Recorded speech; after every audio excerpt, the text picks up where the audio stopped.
A good place to get your little piggy toes dipped in the conspiratorial abyss would be, watch the interview that Arron Russo did with Alex Jones, where he talks about his meeting with Nicholas Rockefeller before 9/11, where he mentions, there's going to be an event. I met Rockefeller through a female attorney I knew, and he's the one who told me 11 months before 9/11 ever happened that there was going to be an event.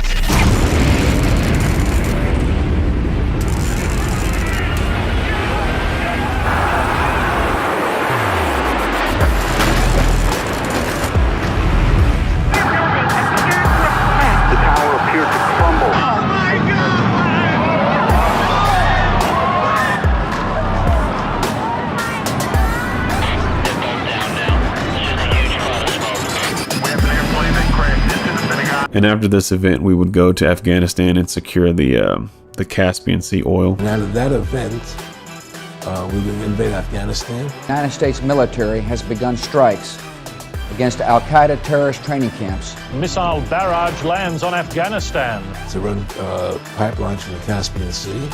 The oil pipeline that was planned, the best security for that was an occupation of Afghanistan. We just pulled out here yesterday just to come out and help protect the oil line.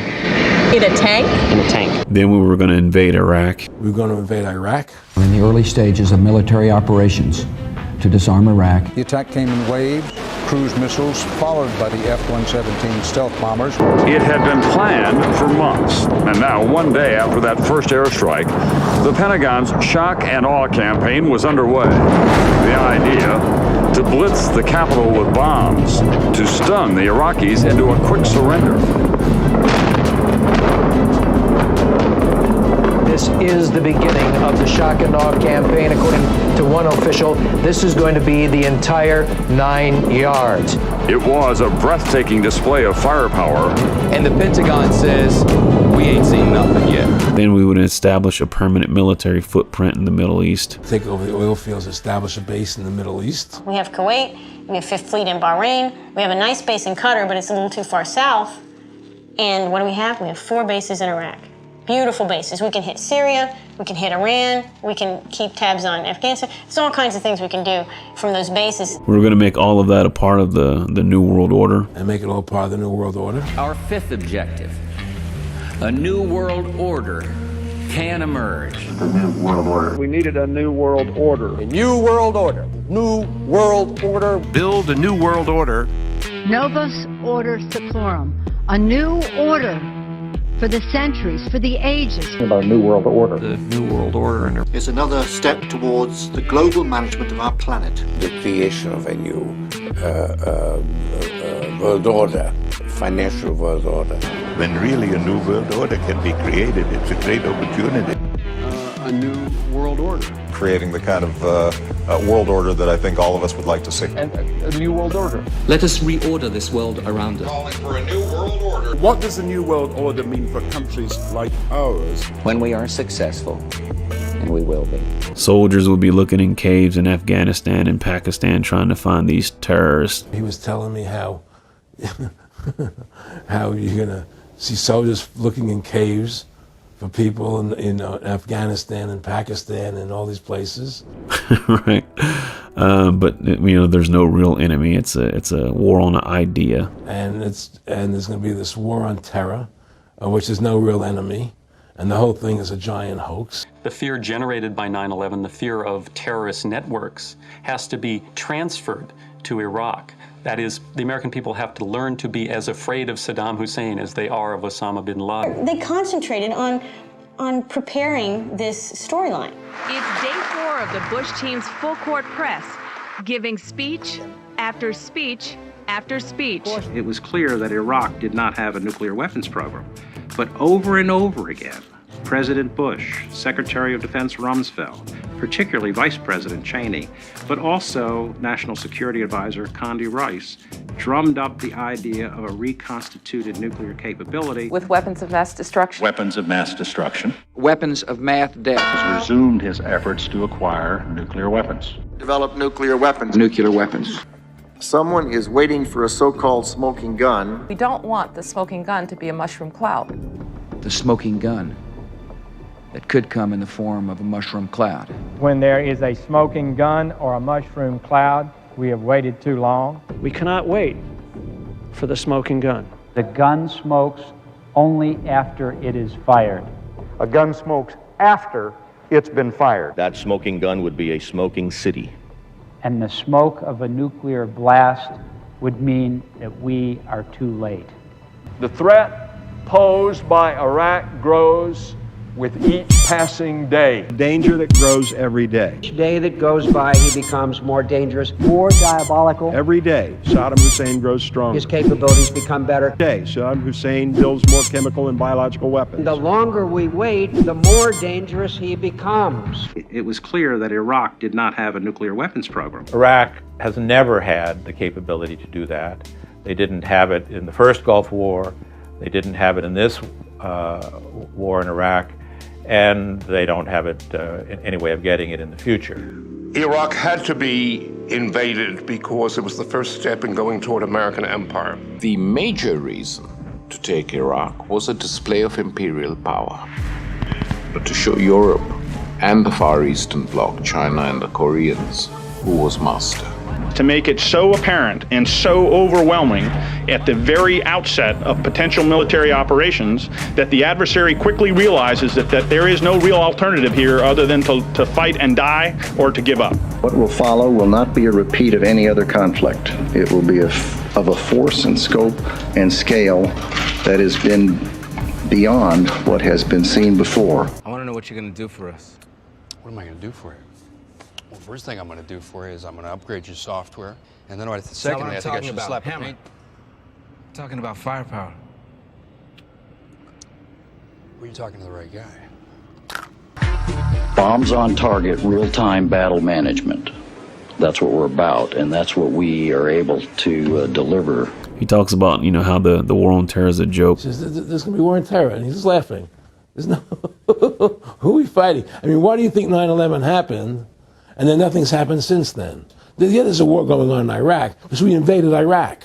And people over there fighting, But the war on terror, that's a joke. We must stop the terror.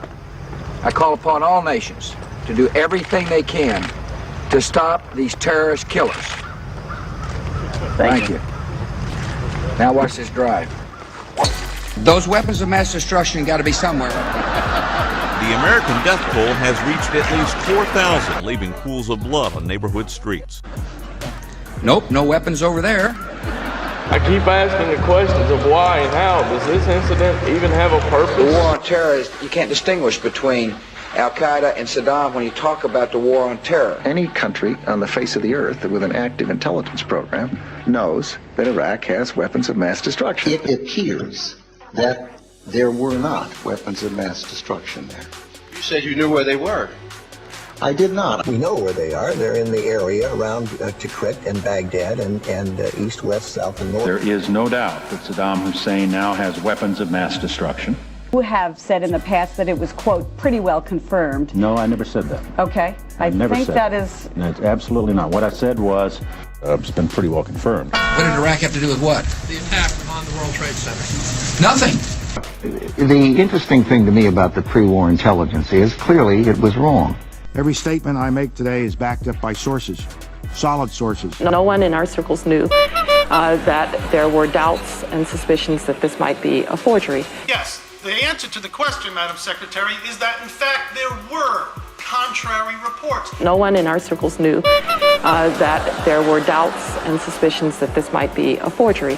This one here was an unclassified version, so you're wrong. No one in our circles knew that there were doubts and suspicions that this might be a forgery. 16 U.S. intelligence agencies in this previously classified document, including the CIA, all said unanimously that Hussein was not an imminent threat to the security of this country. Yeah, he talked about how the end goal was to get everybody chipped. I just said to him, what's the point of all this?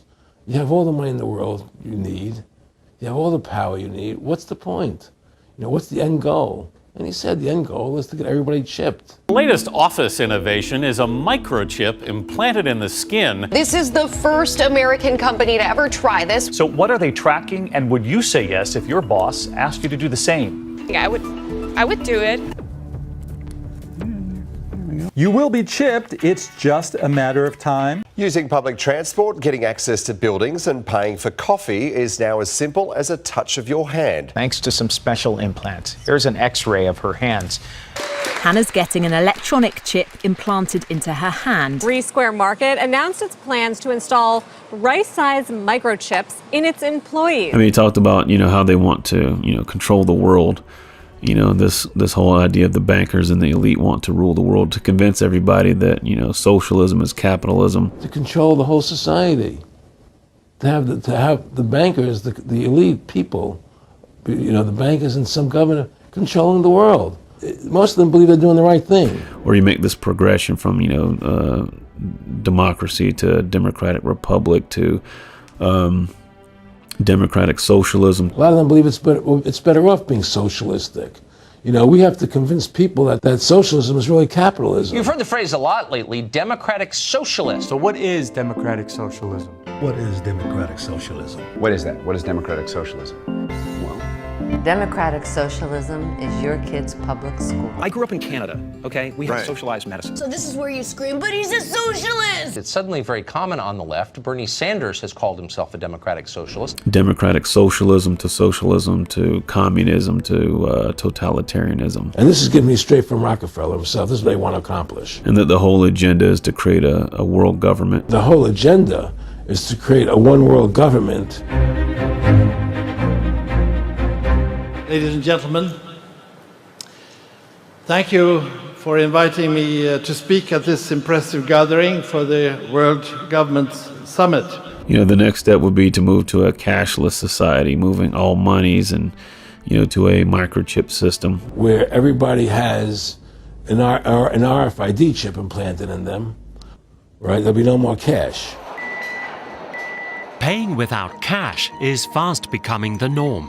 When I think about it, I pay more without cash than with. Total integration of all information. They can just turn off your chip, and you have nothing. You can't buy food.